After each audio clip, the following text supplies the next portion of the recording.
Mário, posso só agradecer ao Jesus? Sim, claro. Bom, gente, um bom dia a todos, né? Acho que obrigado, Mariana, que está conduzindo super bem aí o Centro de Estudos, né, Mário? Acho que está deu uma fase aí, aproveitamos mudanças aí da questão não presencial, né? A Mari está indo muito bem, mas hoje é um dia muito especial, acho, para a gente, de receber o professor Jesus. O professor Jesus é professor da USP, é o coordenador de ginecologia, do setor de ginecologia oncológica do ICESP.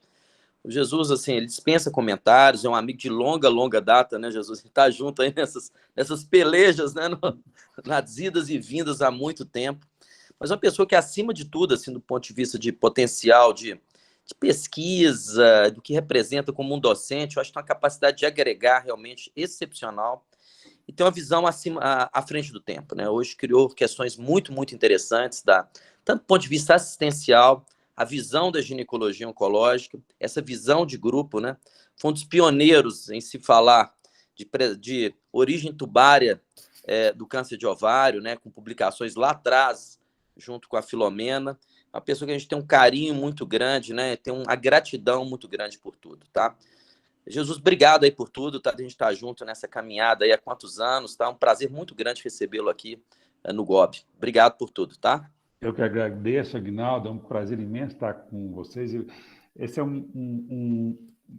muito bom a gente ter feito amigos ao longo dessa jornada e você é uma dessas pessoas que eu prezo imensamente, o grupo aí de Minas Gerais, onde a gente construiu laços muito fortes. Muito obrigado pelo convite.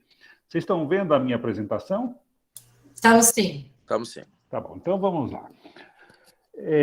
Eu fiquei feliz em colocar esse tema porque o câncer do endométrio, acho que nós precisamos parar para pensar nele de maneira diferente.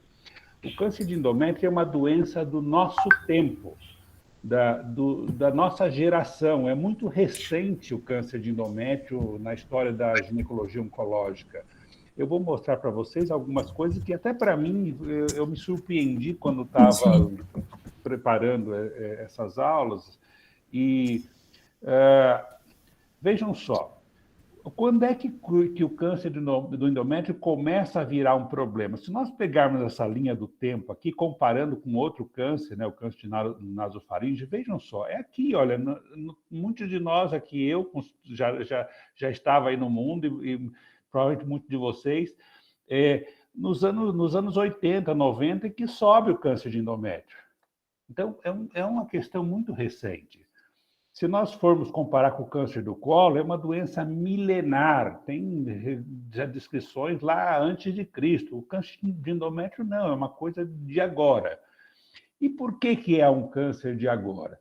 Porque para ter câncer de endométrio é preciso ter pelo menos 3 coisas. Primeiro, as mulheres precisam viver muito. Esse aumento da expectativa de vida também é recente. Se a gente for ver aqui, a expectativa de vida, nos anos 50, que a mulher começou a chegar próximo dos 60 anos. Então, o câncer de endométrio é uma doença dos 60 anos, é preciso viver até lá. A segunda questão é um câncer de mulheres que têm poucos filhos ou nenhum filho. E isso é também uma conquista dos anos 60, com os métodos contraceptivos, é muito recente. E o terceiro fator que influi no câncer de endométrio é uma alta ingesta calórica. A humanidade passou séculos tentando vencer a fome e agora nós estamos do outro lado, nós estamos com excesso de comida. Então, essas 3 coisas culminaram no fim do século passado, do século XX, com um aumento do câncer de endométrio. Então, vejam só como nós estamos nesse problema, né? Quando a gente vai ver aqui a expectativa de vida, ela vem aumentando, né? E nós estamos aqui já entrando nos 80 anos, é aqui que vai começar o nosso problema. Enfim, essa autora aqui, a Alpine, ela publica um artigo muito interessante em que conta que, até muito recentemente, algumas poucas privilegiadas das nossas avós tinham câncer de endométrio, privilegiadas no sentido que tinham um padrão de vida que permitia. A maioria das mulheres não viviam o suficiente para ter câncer de endométrio. O que eu vou mostrar agora nos próximos slides é uma linha do tempo em que mostra como é que os marcos nessa doença que eu acho importante. Vamos começar, veja só, começa aqui em 1961, quando se introduz a progesterona em câncer de endométrio avançado, com resultado aqui, 20% de respostas. Foi a primeira tratamento sistêmico de um câncer de endométrio. Vejam só em 1976, né, 15 anos depois, que se estabeleceu a relação entre hiperestrogenismo e câncer de endométrio. E isso aqui foi consequência dos contraceptivos. As primeiras pílulas eram sequenciais, não eram combinadas como nós vemos hoje. E aí, no fim dos anos 60, começo dos anos 70, houve um grande boom de câncer de endométrio por conta dessa combinação errada. E, a partir de então, os contraceptivos passaram a ser combinados. O ponto importante na evolução foi a introdução da quimioterapia, que, vejam só, começou em 79, com a doxorubicina em carcinomas de ovário, de endométrio avançado. Em 80 foi quando chegou a radioterapia. Então, os primeiros estudos com radioterapias para recidiva, que diminuía as recidivas locais, porém não tinha impacto na sobrevida. Este ano, aqui, 83, é onde aconteceu um grande marco na história do câncer de endométrio, que foi o Buchmann, um patologista russo, que mostrou que câncer de endométrio não é tudo igual. Tem o tipo 1 e o tipo 2, hoje a gente já sabe que já evoluiu isso, mas o carcinoma endometrioide de baixo risco e os serosos, células claras, que estavam no grupo 2. Isso é um marco muito importante. Em 87, nós já estávamos aí trabalhando de ginecologista, foi quando o Crisman publicou os fatores prognósticos que nós usamos até hoje. Tipo histológico, grau histológico, profundidade de invasão, status linfonodal, e combinando essas informações, nós podíamos ter uma noção clara do prognóstico dessa paciente. Vejam só como tudo isso é muito recente. Em 88, foi quando a FIGO mudou o estadiamento de clínico para cirúrgico. Eu estava lá nesse congresso, aconteceu no Rio de Janeiro. Até então, a gente estadiava câncer de endométrio com esterômetro. Fazia uma esterometria, se tinha mais do que 8 centímetros ou tinha menos de 8 centímetros, é assim que a gente fazia, uma coisa que não tinha nenhum fundamento. O estadiamento cirúrgico começou em 88, mas ninguém dizia exatamente como é que tinha que ser feito. Colocou-se isso e ponto. Em 93, foi quando se introduziu a segunda droga, que é a cisplatina, junto com a doxorubicina, com melhoras nas respostas nos tumores avançados. 97, a primeira publicação de preservação de fertilidade em câncer de endométrio, uma coisa até então não pensada, né? Onde já se viu preservar. Então, as primeiras séries, e isso é um assunto polêmico até hoje, né?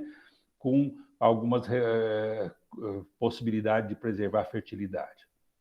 No ano 2000, o primeiro PORPEC, né? Que mostrou que a radioterapia nos tumores iniciais reduziam a recidiva local sem impacto na sobrevida global, mas já um dado mostrando o impacto na recidiva local. 2004, chega mais uma droga, doxorubicina, cisplatina e agora o paclitaxel, com um aumento na sobrevida e na sobrevida global e intervalo livre de doença. Em 2005, veja só, nós já estamos aqui no século XXI, a relação entre o câncer de endométrio e a síndrome de Lynch, o câncer coloretal. E o conceito de câncer sentinela. O que é o câncer sentinela? É aquele câncer que vem junto com outro câncer. E o principal câncer sentinela do câncer coloretal é o câncer de endométrio. E, infelizmente, isso ainda é muito negligenciado nos dias de hoje. Quem é que manda uma paciente com câncer coloretal sistematicamente para fazer uma avaliação do endométrio e vice-versa? Isso deveria ser uma prática, né? Porque quando você tem uma síndrome de Lynch, os dois tumores eles têm a incidência quase que parecida. Em 2009, a FIGO revisou aquele estadiamento de 1988, né, com pequenas mudanças, né, no estádio 1 e 2, e manteve o estadiamento cirúrgico com a exploração linfonodal, e aqui é o nosso grande calcanhar de Aquiles, como fazer isso, é para fazer para todo mundo, mas está definido que é assim para fazer. E em 2011, nós já estamos chegando aqui nos nossos dias, terapias-alvos com os inibidores do mTOR, né, e os fatores de crescimento endotelial que foram agregados, né, no arsenal terapêutico. E 2013, a descrição do L1CAM, eu sou muito fã desse marcador. O L1CAM é uma molécula de adesão que discrimina muito os tumores de alto risco, de baixo risco, e sozinho o L1CAM muda a minha conduta. Uma mulher que tenha L1CAM positivo, independente dos outros fatores, ela tem 17 vezes mais chances de ter uma recidiva do que uma que é um CAM negativo. Então, isso é importantíssimo. A gente faz isso de rotina na clínica privada e nós tentamos introduzir isso no ICESP, é um pouco mais difícil, mas em alguns casos nós fazemos.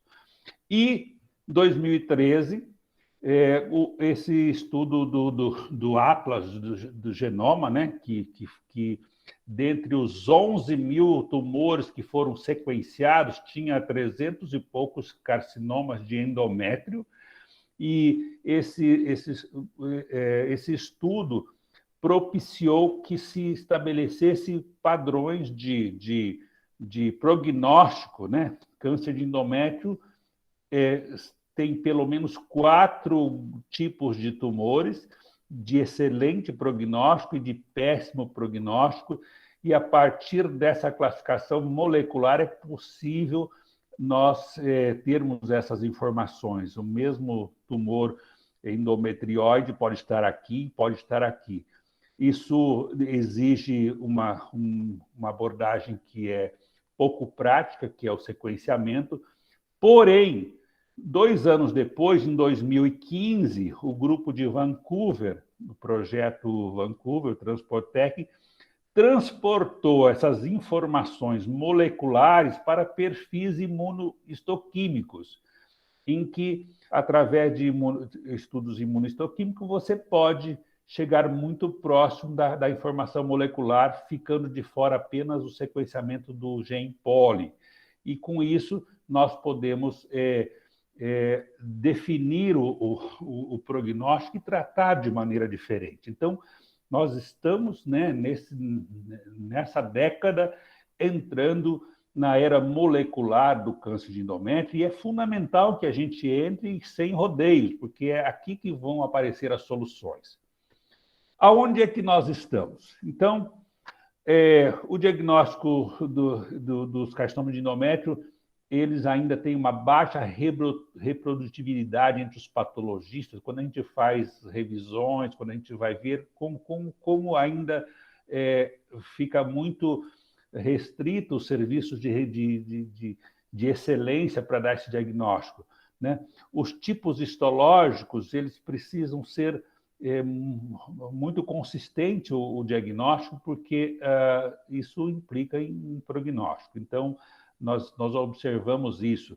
Acho que não cabe mais a gente deixar o nosso câncer de endométrio num serviço de patologia geral, que está vendo tudo e não, às vezes, com o rigor que merece. Aqui vocês vão ver que não basta ter um diagnóstico baseado só na morfologia, assim como se faz na mama. O câncer de endométrio merece um estudo de vários outros marcadores para a gente diferenciar o prognóstico desse tumor. Então, quando eu falo sempre para as minhas pacientes, eu preciso saber o nome, mas também o sobrenome da sua doença. Não dá para tratar só dessa maneira. Não vou entrar em detalhes aqui, mas é importante você ter esse perfil dos tumores, né? Eles não são assim tão lineares. Aqui está a correspondência, né, dos estudos dos genômicos com esse projeto PROMISE, que faz a correlação com a imunistoquímica, né, e os 4 grupos moleculares, né, e correspondentes na imunistoquímica. É possível fazer isso e eu sugiro que a gente coloque nas nossas rotinas essa preocupação. E vejam só, se nós basearmos só no tipo histológico, só no grau, a gente vai cometer erros. Vejam assim, nós sabemos que o carcinoma endometrióide ele é o de melhor prognóstico, o seroso é o pior. Mas se a gente for ver o grau histológico, nós temos endometrióide G3, nós temos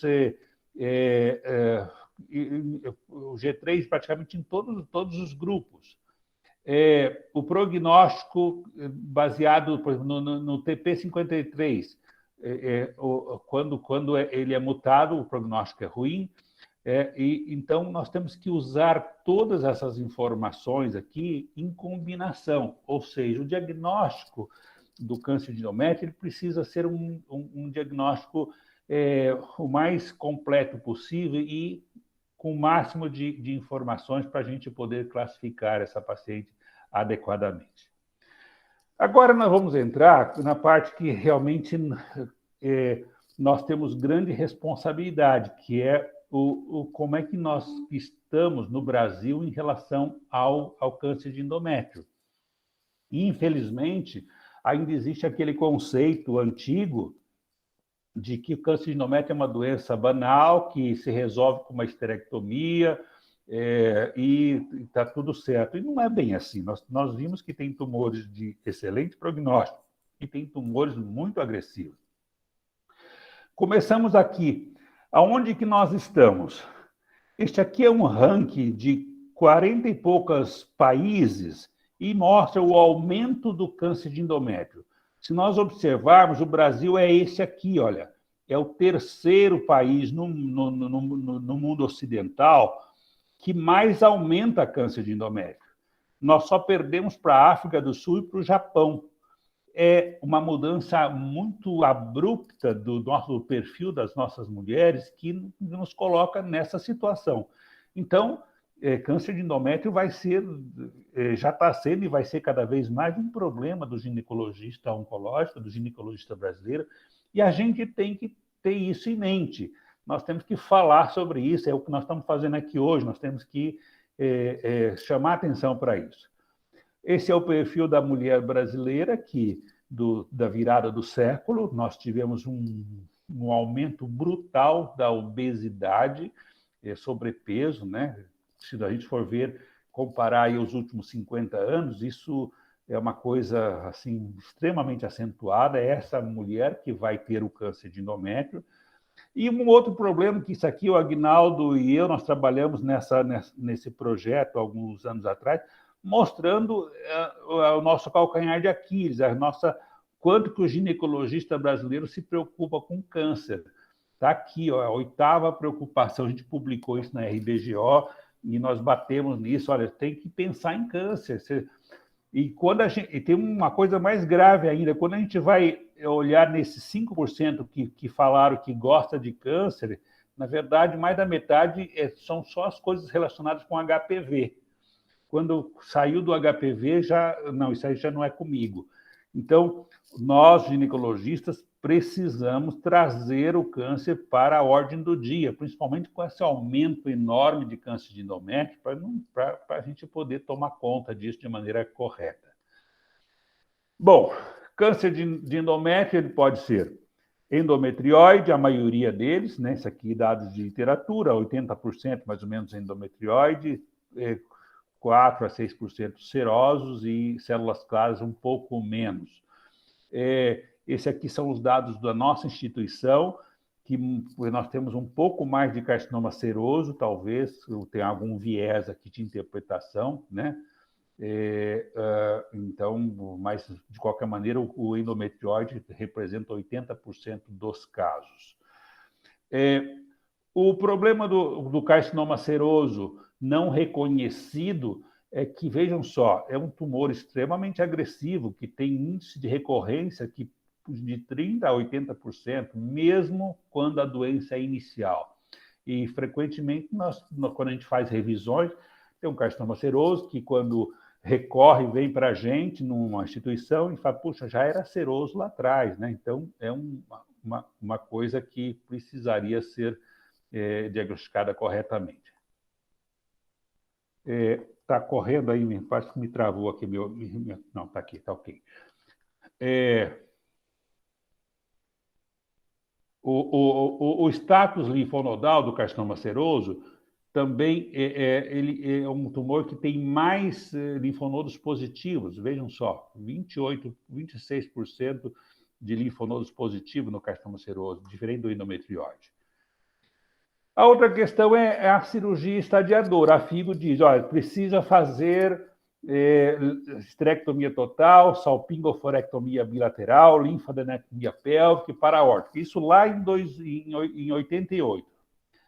Por quê? Porque isso é o que vai direcionar o tratamento que vem depois, radioterapia, o campo, quimioterapia, principalmente naquelas linfonodos positivos. Quem é que faz a linfadenectomia sistemática? Quando a gente vai ver, menos da metade dos pacientes fazem, e em algumas regiões isso não chega a 20%. Por quê? Porque é difícil fazer e nem sempre se tem o treinamento para isso. Mas isso é uma questão que precisa ser pensada. A linfadenectomia sistemática, ela é terapêutica ou ela é prognóstica? Essa é uma outra grande discussão. Então, nós temos um estudo, que é esse estudo aqui do Tojo, que diz que ela é terapêutica, mas, então, nem sempre isso é consensual. Essa questão ainda não tem resposta e nós vamos provavelmente ter um trial, que eu vou mostrar daqui a pouco, que vai esclarecer isso. Bom, outra questão é, será que todo mundo precisa da linfadenectomia sistemática para estadiamento? Tem esse estudo do Mariani, que mostra que é possível selecionar um grupo onde não precisa. É um grupo em que tenha um carcinoma endometrióide, G1 ou G2, uma invasão pequena, menor que 50%, um tumor menor do que 2 centímetros, e nesse grupo muito de baixo risco, a sobrevida chega ele fala próximo de 100%, na verdade é 97,5%, que é próximo de 100%. E nesse caso, fazer o estadiamento completo não se aplica, não precisa. Lá na casuística do Mariani, cerca de 1/3 dos casos se enquadram aqui. Quando eu aplico esses critérios na minha instituição, menos de 10% se enquadram. Por quê? Porque nós recebemos tumores muito mais avançados do que lá no serviço do Mariani. Aqui nós temos um exemplo de uma paciente que foi feito o estadiamento completo por uma cirurgia aberta. Essa mulher tinha toda a cadeia linfonodal comprometida. Aqui vocês estão vendo, né, já no exame de imagem, é fundamental a gente ter um exame de imagem pré-operatório, linfonodos aumentados, né? Então, foi feita uma dissecção completa. Evidentemente que aqui estava totalmente indicada todos os linfonodos retirados, num total de 101 linfonodos retirados. Nesse caso, 62 estavam comprometidos. Essa paciente ainda viveu mais 2 anos e meio depois dessa cirurgia, com esse volume enorme de doença. A mesma coisa, o estadiamento completo feito por videolaparoscopia. Essa hoje é a nossa via de eleição. A gente, às duras penas, conseguiu treinar um time para fazer isso, e hoje nós temos já uma equipe bastante consistente e treinada para fazer essa cirurgia, e no começo realmente demora até adquirir, cumprir a curva de aprendizado, mas foi uma decisão, quando a gente fundou o ICESP, de que faríamos o máximo possível por via minimamente invasiva. Isso é o que nós praticamos. E esse aqui é o trial que eu referi a vocês, que está em andamento, que vai fazer justamente responder essa questão. Será que, né, a linfadenectomia sistemática pélvica e paraórtica nos estádios 1 e 2 tem um valor terapêutico, justifica? Esse estudo está aberto, será completado em 2025 e em 2031, se a gente ainda estiver por aqui, viu, Eduardo, a gente vai poder saber o que deu, se é para fazer mesmo ou não. Mas é um estudo que está aberto aí para responder essa questão, que até então nós não temos resposta. Ainda bem que tem um estudo em andamento e nós vamos esperar por ele. Bom, vamos continuar com os problemas que nós temos com o câncer de endométrio. Problemas com o diagnóstico. Isso aqui é do nosso quintal, aqui que nós temos que atuar. Esses são casos que ainda nós recebemos desse jeito. Como é que essa mulher chega com um tumor desse jeito no serviço de câncer, um tumor extremamente avançado, já disseminado? Infelizmente, isso é a realidade do nosso dia a dia. E aí, por conta disso, a gente publicou, alguns anos atrás, no site da Febrasgo, essa matéria aqui, chamando a atenção. Na minha opinião, nós cometemos um erro estratégico. Se a gente pegar os tratados de ginecologia de uns 20 anos para cá, todo mundo escreve a seguinte frase: o padrão ouro para fazer diagnóstico de câncer de endométrio é a histeroscopia. É muito elegante, é bonito, tal, mas quem é que tem histeroscopia pelo Brasil afora na hora que quer? Quando a gente fala que eu vou fazer histeroscopia, significa que eu vou colocar a paciente na fila da histeroscopia. E essa fila demora meses ou anos. E ninguém mais faz as outras coisas, a curetagem, a biópsia de endométrio, ou seja, isso acho que é um problema que nós precisamos corrigir. O padrão ouro para câncer de endométrio é um diagnóstico rápido, pelo método que você tiver, e não por um método sofisticado. Vejam só, isso aqui é a Pipelle. A Pipelle é um método extremamente simples, né? Um materialzinho descartável, que tem resultados excelentes quando bem praticado, para ser feito em ambulatório. Esse aqui é como eu faço, esse aqui sou eu. Chegou o paciente com sangramento, eu pego uma seringa de 10, pego uma sondinha uretral número 6, vou lá, eu ilustrei com esse colo, evidentemente, que se está sangrando, o colo está aberto, introduzo essa sondinha com um xerrol metálico no orifício e aspiro. Esse restinho que está aqui, olha, é suficiente para ter um diagnóstico no dia seguinte. E o mais interessante dessa estratégia é isso aqui, ó. Olhe essas lâminas. Essa aqui a Filomena me diz, ó, esse da direita aqui é o material da histeroscopia, que ela transpira para conseguir ver alguma coisa, tamanho tão pequenininho que é a amostra, que é a mesma amostra cortada várias vezes. E esse aqui é o material do aspirado. O aspirado tem um material imensamente melhor. E é simples, gente. Vejam só, isso aqui é um carcinoma de endométrio que eu aspirei e que parece um corte histológico, né? É um aspirado. Esse aqui é um outro endométrio que eu achei que era câncer de endométrio e aspirei e era um endométrio benigno. Um material excelente, ninguém tem dúvida que isso aqui é benigno. Ou seja, sai material. nós introduzimos todos os nossos residentes, atualmente, eles têm que fazer aspirado endometrial, da maneira mais simples. Por quê? Porque ele vai trabalhar lá numa unidade básica de saúde, na periferia, sabe lá onde, e ele não vai ter esteroscopia disponível para ele. No ICESP, quando a gente pergunta para os pacientes quando é que você teve o sangramento e quando é que foi feito o diagnóstico, normalmente o tempo médio é de 13 meses de espera. E a gente pode fazer um diagnóstico em uma semana. Então, essa é a questão. Uma outra questão importante que eu quero trazer é a preservação da fertilidade. Hoje, nós temos, a preservação de fertilidade é uma demanda, mas a gente precisa ter critério, a gente precisa saber.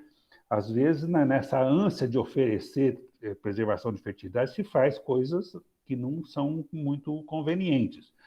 Vejam só, esse aqui, nessa pirâmide, é da Associação de Ginecologia Oncológica Americana. Para cada 1.000 pacientes com câncer de endométrio, 10 são elegíveis para preservação, ou seja, 1%, de cada 100, uma, né? É diferente de câncer de colo, que você tem aqui o 200 elegíveis. E, vejam só, aqui nós temos 3 artigos que mostram, esse do meio aqui é uma meta-análise que junta 619 casos em que foram feito preservação de fertilidade. E os critérios, vejam só, tipo histológico, é sempre endometriose. Não tem espaço para preservação em tipos que não sejam endometriose. O grau histológico, G1, não tem espaço para G2, G3. E eu, hoje, quando alguém me pede preservação de fertilidade, eu acrescento mais algumas coisas. Eu faço aqui o estudo molecular, o L1CAM, ou seja, seguramente o funil ficou mais apertado e nós vamos ter cada vez menos pacientes candidatas à preservação de fertilidade. Por quê? Porque, vejam só, os resultados também não são maravilhosos. Nesses 28 estudos aqui, as respostas, né, melhores são quando você faz a ressecção esteroscópica e depois os progestágenos, né? Só os progestágenos a resposta não é tão boa.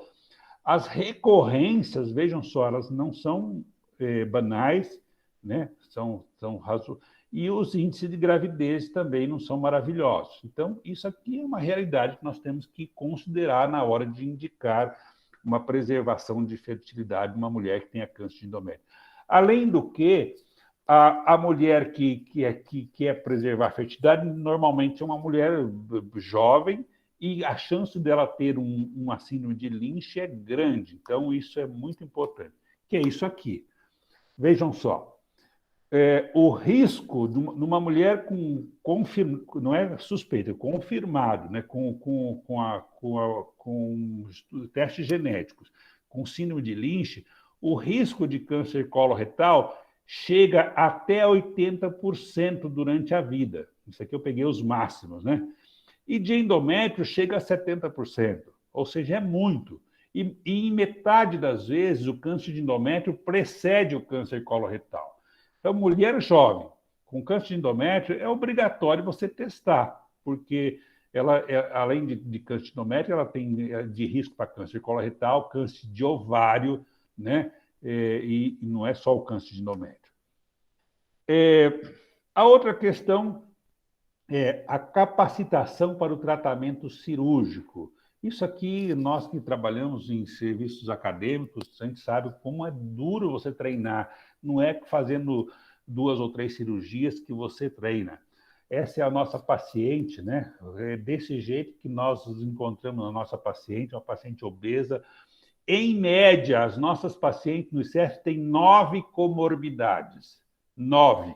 Hipertensa, cardiopata, diabética, pneumopata, com artrose, ou seja, sempre você tem um problema que não é um problema só, é um problema composto. E aqui é onde a gente se esforçou muito para treinar uma equipe que possa fazer esse procedimento por via videolaparoscópica e Esse aqui eu já mostrei, né? E dessa forma que fazemos. A outra questão é a patologia. Eu sou muito suspeito para falar da patologia, mas a patologia é fundamental. A gente já precisa, é o ponto de partida para as nossas decisões. E aqui na patologia, a coisa mais trivial que tem, a gente precisa abrir o útero. Se você não fizer isso com o útero, toda a informação molecular que está aqui vai para o lixo. Por quê? Porque algumas horas depois desse útero fechado, como está aqui, todo esse material endométrio autolisa. Não tem mais imunistoquímica que funciona, não tem mais estudo molecular. E a Filomena fica desesperada, porque quantas vezes vem aqueles úteros autolizados dentro de um saco de formal desse jeito aqui. Isso aqui é a morte do estudo imunistoquímico. Nós precisamos fazer isso. Bom, e a outra questão que eu coloco, eu gosto desse slide aqui, que eu chupei dessa conferência dessa moça aqui, que ela nem é médica, que ela dizia o seguinte, foi num congresso lá da SGO, que a gente precisa sair da caixa dos protocolos. Os protocolos é o mínimo que um médico tem que saber, não é o top. Protocolo, quando você não sabe nada, você usa o protocolo, mas a gente tem que pensar, tem que juntar essas informações todas. Isso é uma crítica que eu faço dentro do meu time. Mas não tem protocolo, não tem estudo randomizado, ou seja, não tem a cola. Pensa, poxa, vamos ver o que a gente pode fazer a mais para essa paciente, né? E às vezes, quando a gente ousa sair um pouco do protocolo, a gente acaba tendo bons resultados. Eu vou mostrar esse caso aqui para terminar a minha apresentação. Essa é uma moça de 44 anos que me chegou com essa imagem. Vejam só, um tumor do endométrio pegando, já invadindo serosa, com várias doenças extrauterinas, aqui vocês estão vendo, né? Até periesofágica. O que tem de diferente nessa moça? Bom, ela tem 44 anos. Eu devo imaginar que não é o esperado de um câncer de endométrio. Aqui vocês estão vendo o PET dessa moça, 44 anos, e essa lesão periesofágica, né? Enfim, qual que é o protocolo para você fazer numa mulher que tem uma doença tão avançada? Do tratamento sistêmico. Na época foi uma grande discussão, aquela coisa que a gente nunca quer colocar, o que você faria se fosse em você? Eu disse, se fosse, eu ousaria, porque quando a gente vai ver a curva de sobrevida, é um prognóstico de 6 meses de sobrevida. Enfim, isso aqui foi em 2018, estava surgindo os primeiros artigos sobre imunoterapia em câncer de endométrio. Nós fizemos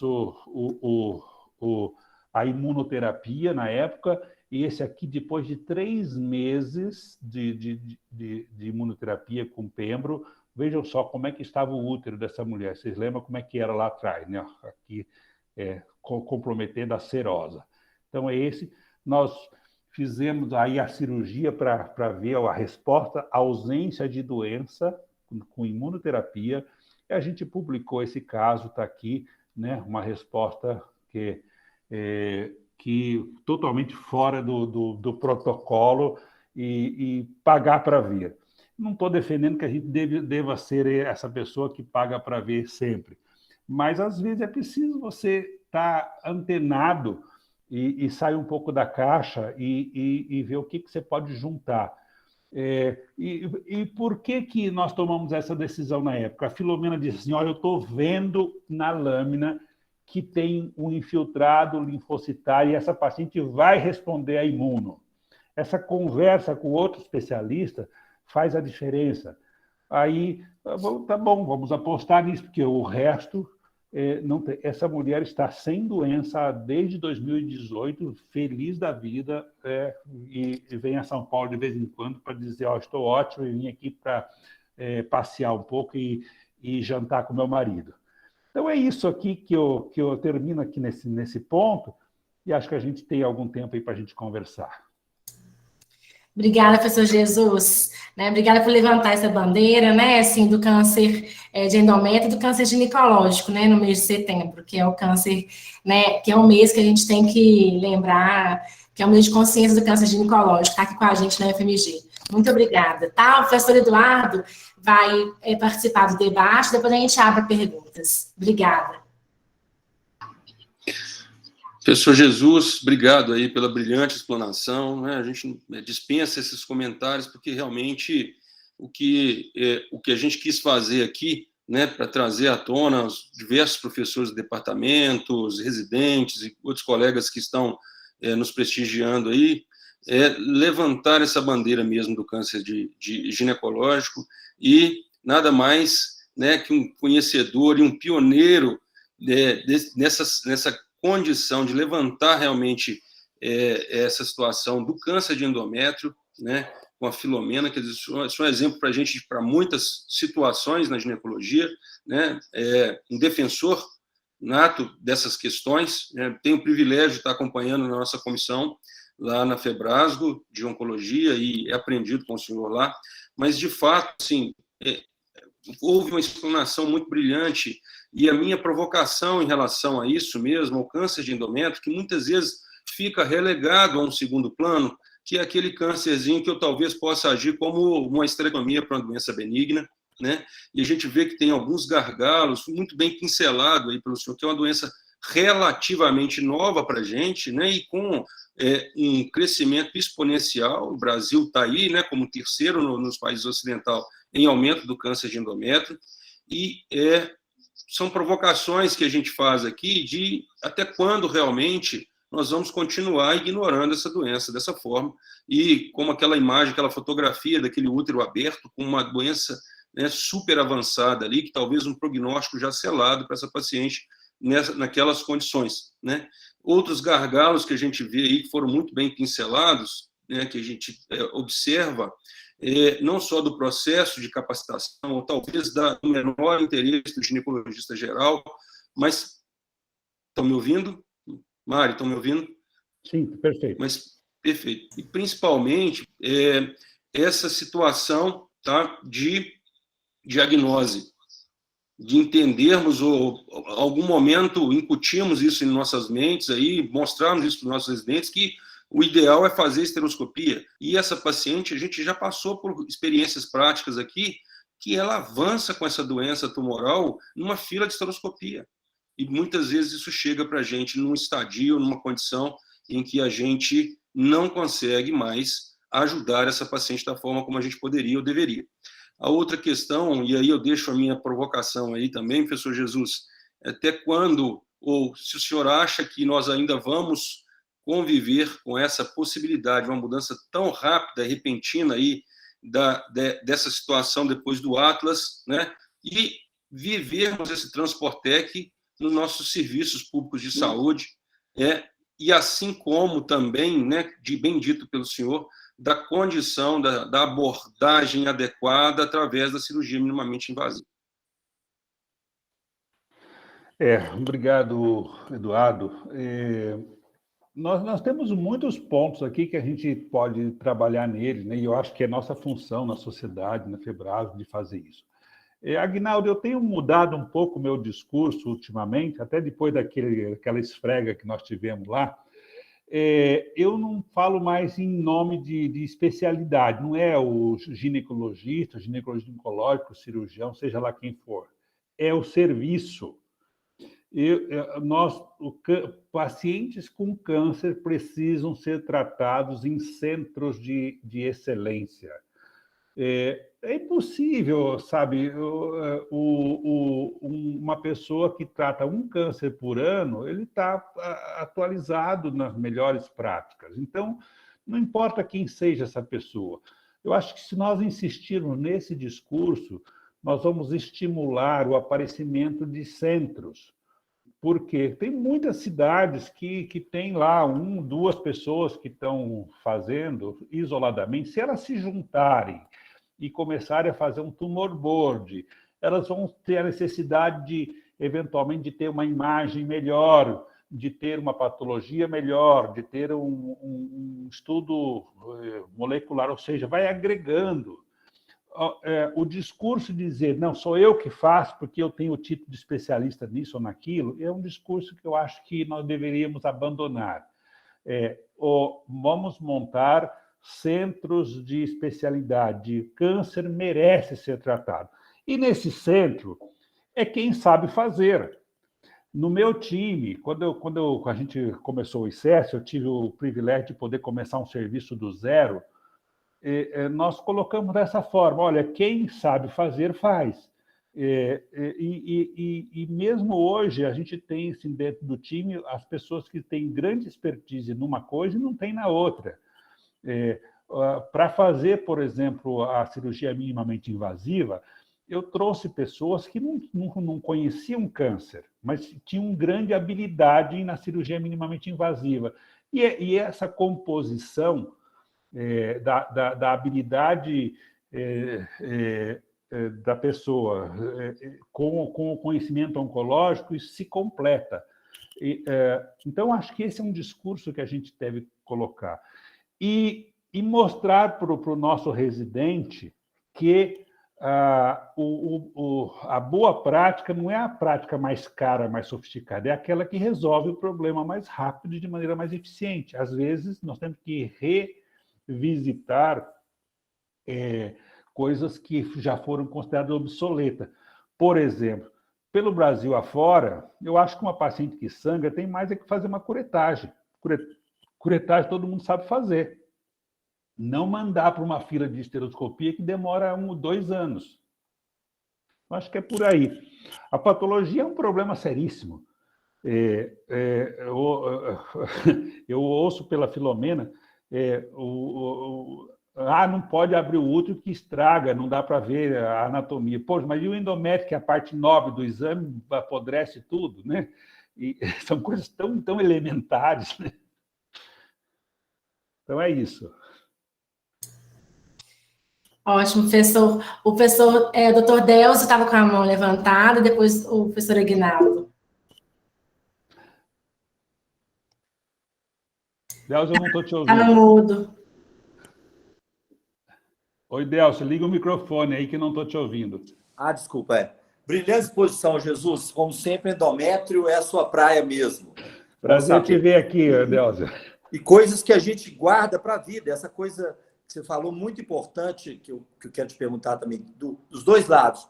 A propedêutica tem que ser simplificada, ou seja, o padrão ouro é um método para o diagnóstico rápido. Isso é brilhante, não é uma linda esteroscopia com fotos e tal que vai resolver o problema daquela mulher que está sangrando. A gente tem que parar de tratar. Quantos casos a gente vê sangramento com hormônio e piometra com antibiótico, em vez de fazer uma biópsia? Exatamente. Isso a gente vê todo dia, é um absurdo, né?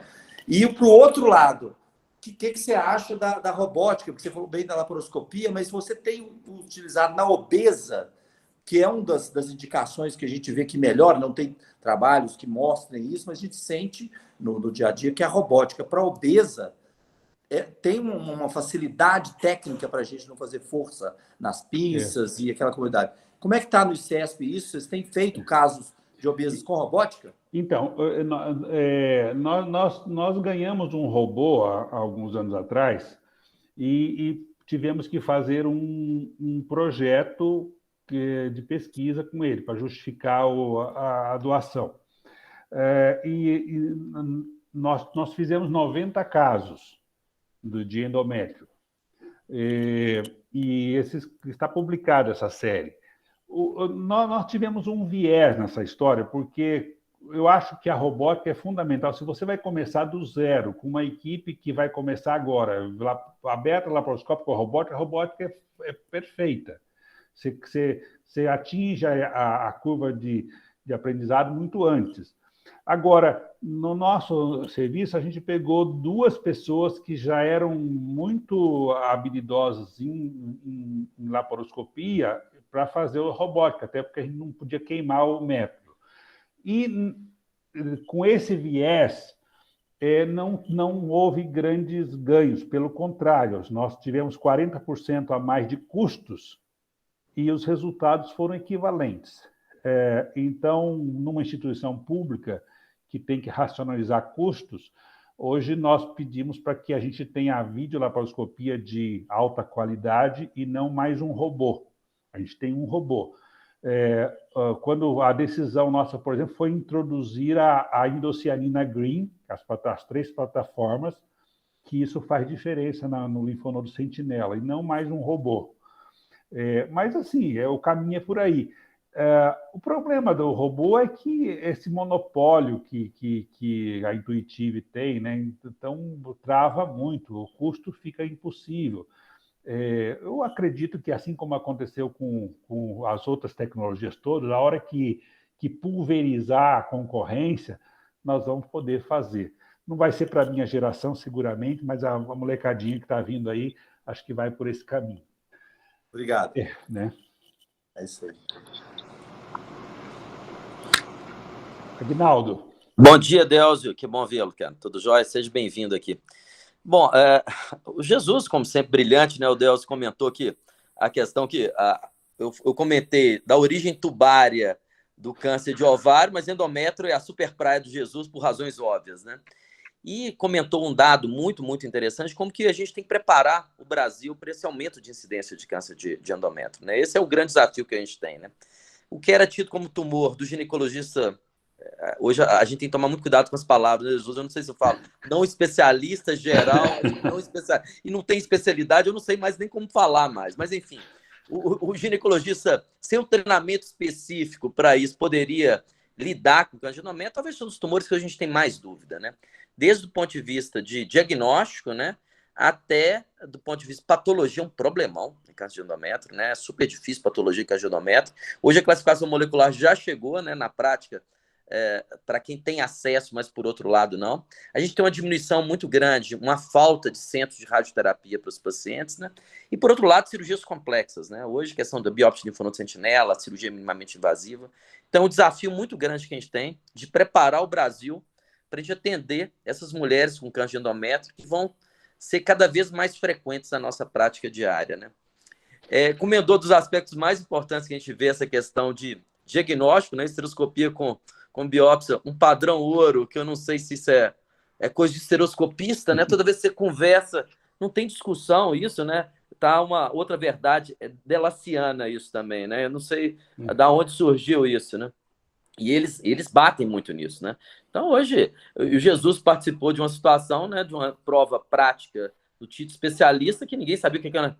Ninguém não, né? A maior parte das pessoas não sabia o que era cureta de novo aqui, né, Jesus? Pois uma coisa isso, marca.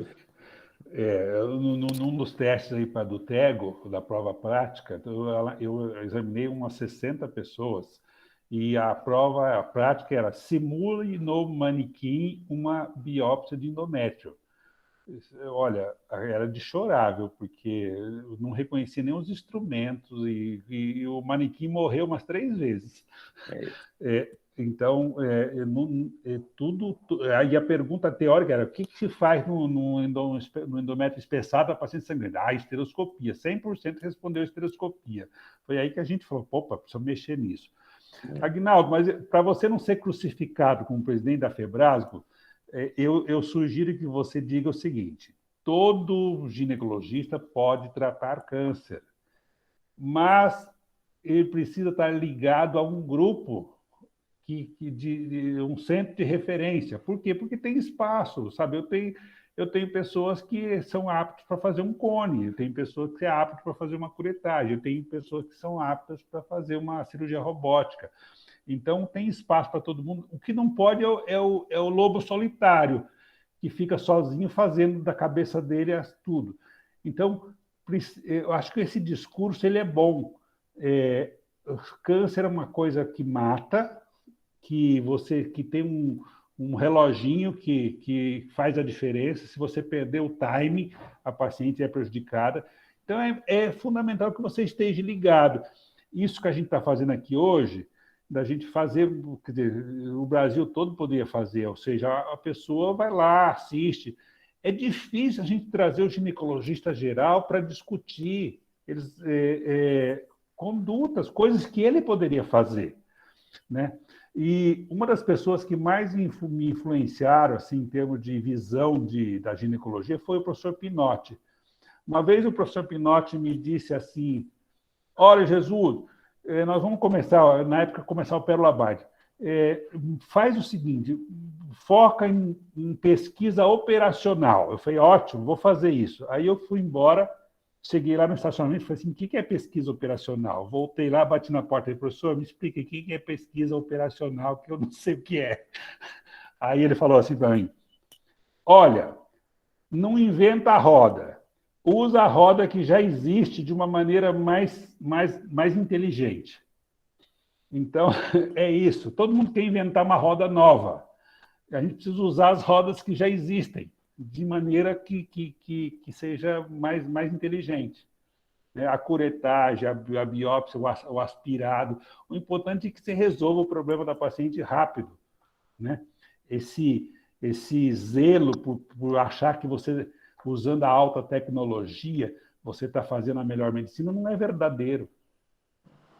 E é isso, e esse espectro do câncer de endométrio, até quando a gente fala de alta ou baixa complexidade, eu nem sei se esse termo também é bom, mas o fato que chega no ginecologia geral, a gente tem que estar preparado para, acho que caiu um pouquinho a ligação, para receber essas pacientes, e aquele estudo que a gente participou junto, mostrou que o ginecologia geral tem um papel muito importante, não só em câncer de endométrio, em tudo, Mas tratamento de lesão pré-invasora, hoje a questão de um sangramento pós-menopausa ser avaliado de uma forma adequada, Mas, Jesus, só quero te agradecer muito, tá? Não só por estar aqui com a gente, acho que tem algumas outras perguntas, a Lamanda, mas te agradecer muito, muito, muito, o prazer de estar junto, O papel que você tem na ginecologia oncológica do Brasil, do ponto de vista de ser uma referência para todos nós, tá? E a questão da grande amizade, admiração que eu tenho por você. Obrigado por tudo, tá, meu amigo?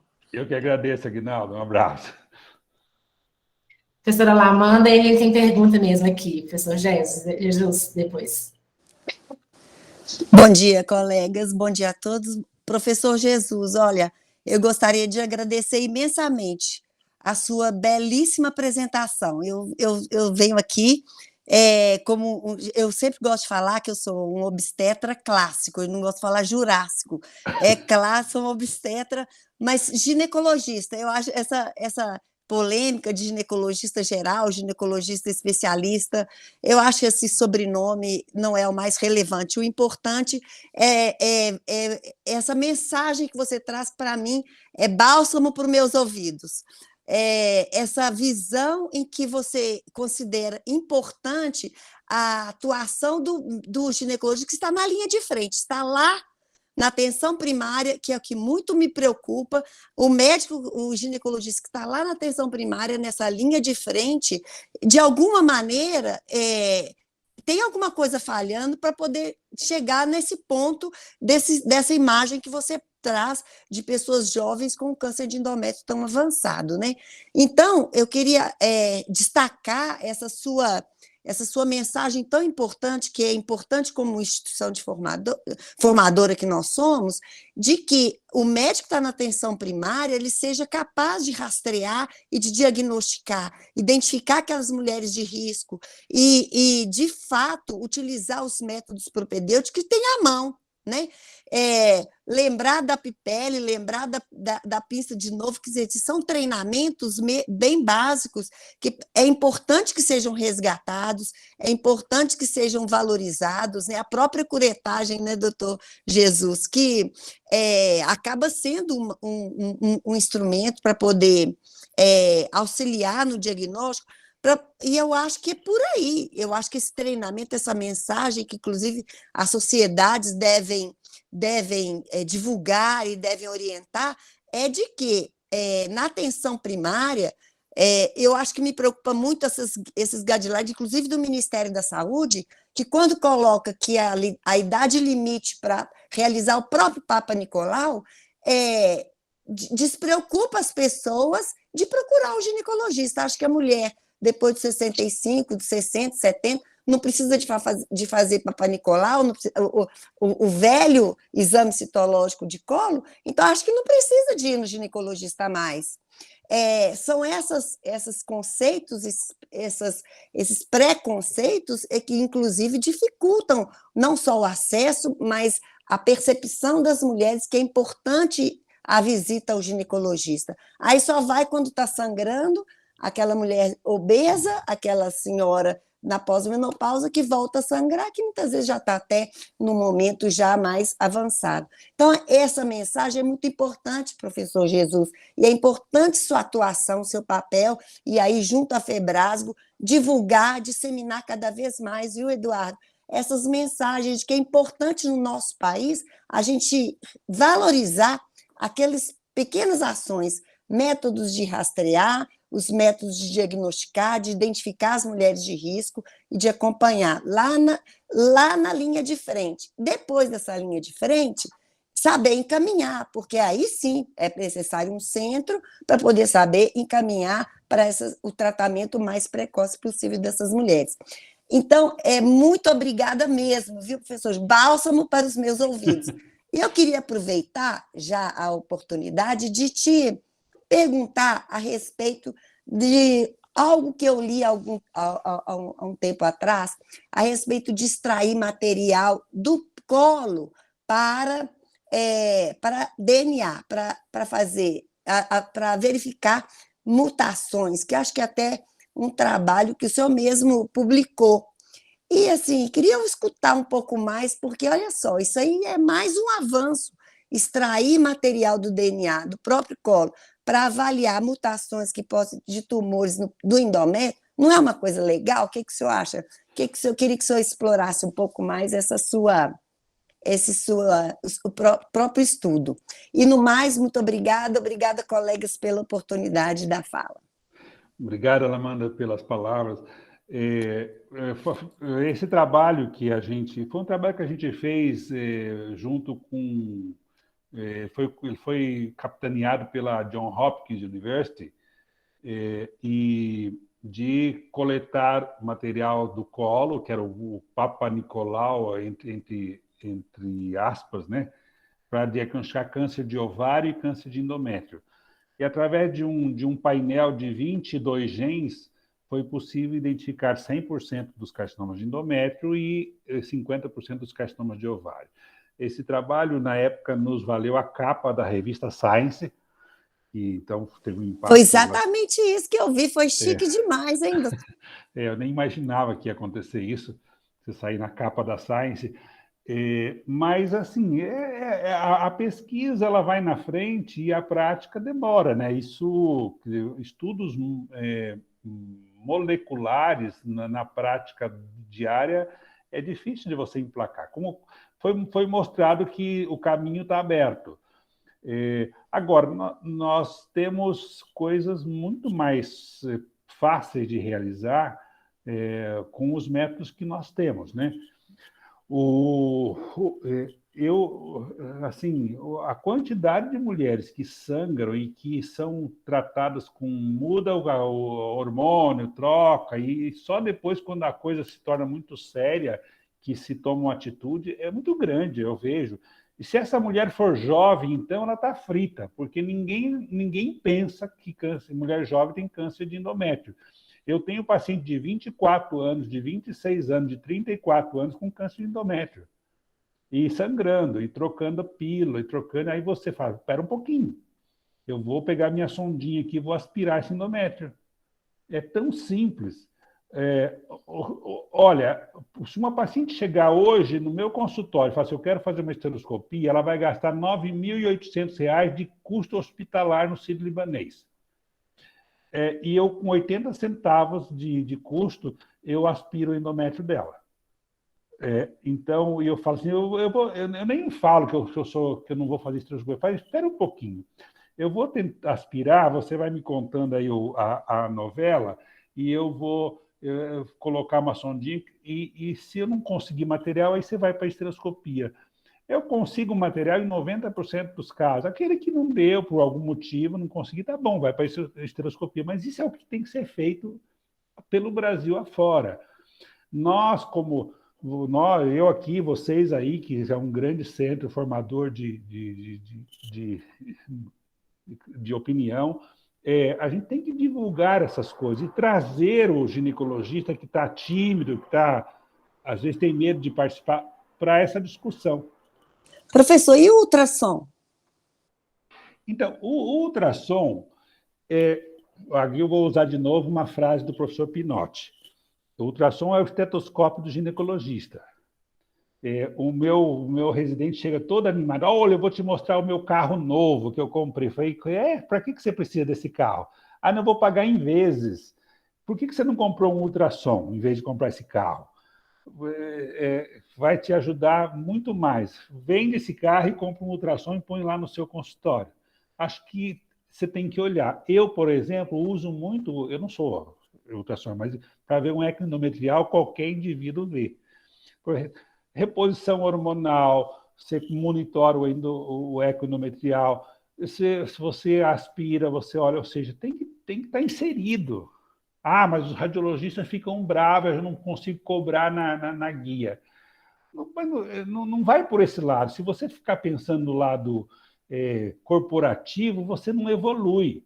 O importante é que você faça bons diagnósticos. Então, eu sou favorável que todo ginecologista devia ter um colposcópio e um ultrassom no consultório. Ah, muito bem, professor, muito bem. Bálsamo para os meus ouvidos.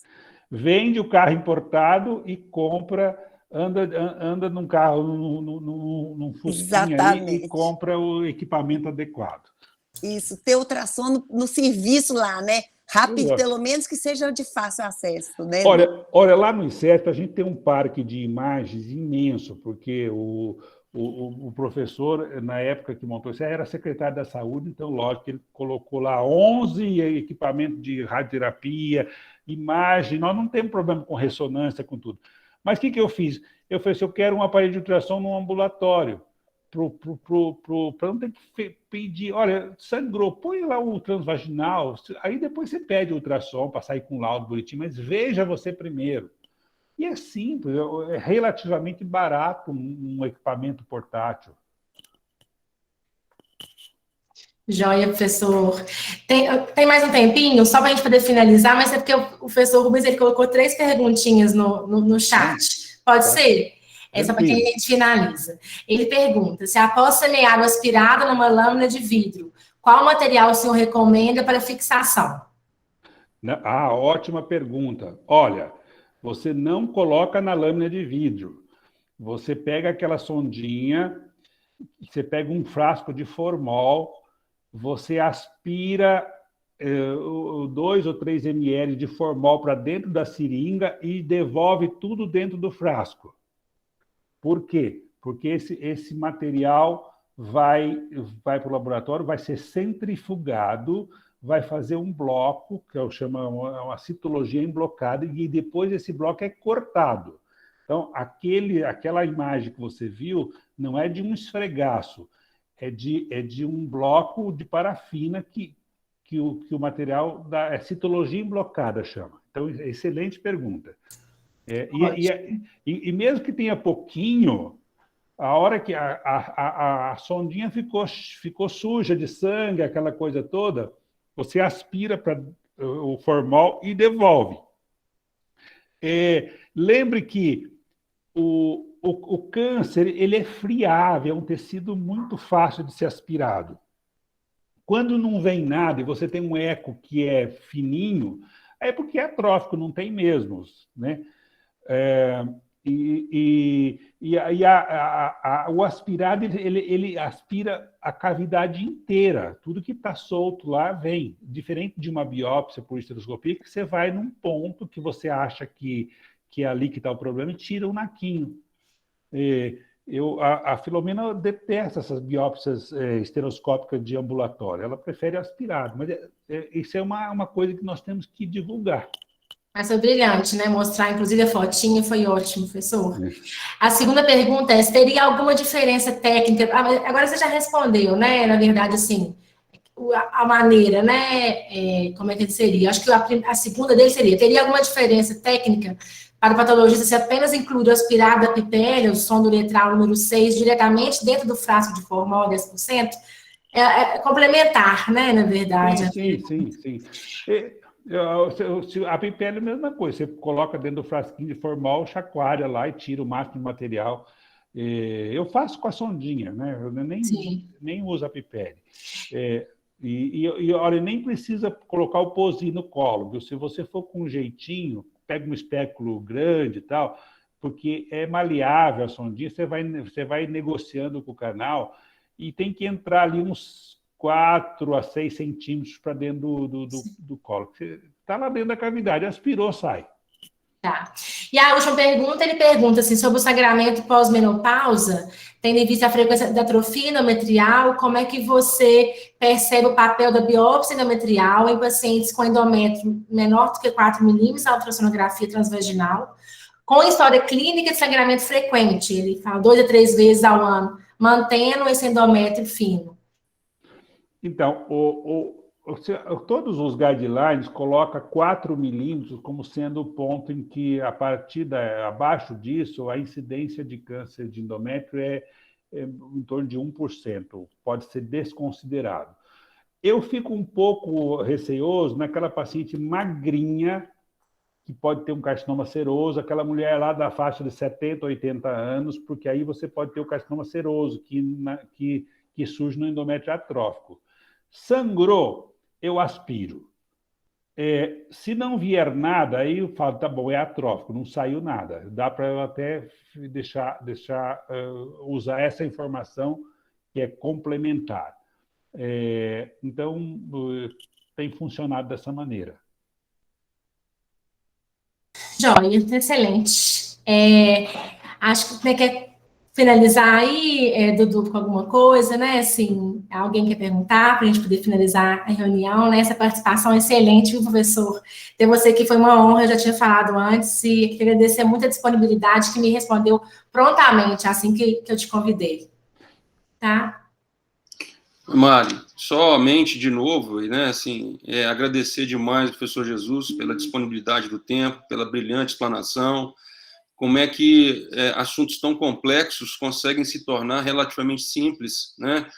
Uma estereoscopia realmente se transformar numa biópsia com a sondinha uretral, coisa que nós fazemos aqui no nosso ambulatório, viu, professor Jesus? A gente tenta contato com os nossos residentes, essa possibilidade, de fato, para que ele lá no, né, agindo num centro de atenção primária, ou coisa desse tipo, tenha condição de favorecer isso ao paciente. Então, realmente, essa conversa é bem ampla, né, e eu acho que a gente tem que ir amadurecendo e expandindo esse tema câncer de endométrio, porque, de fato, é algo que nos espera aí em um curto espaço de tempo, esse aumento cada vez maior e, possivelmente, nos confrontarmos na nossa lida diária com pacientes com câncer de endométrio.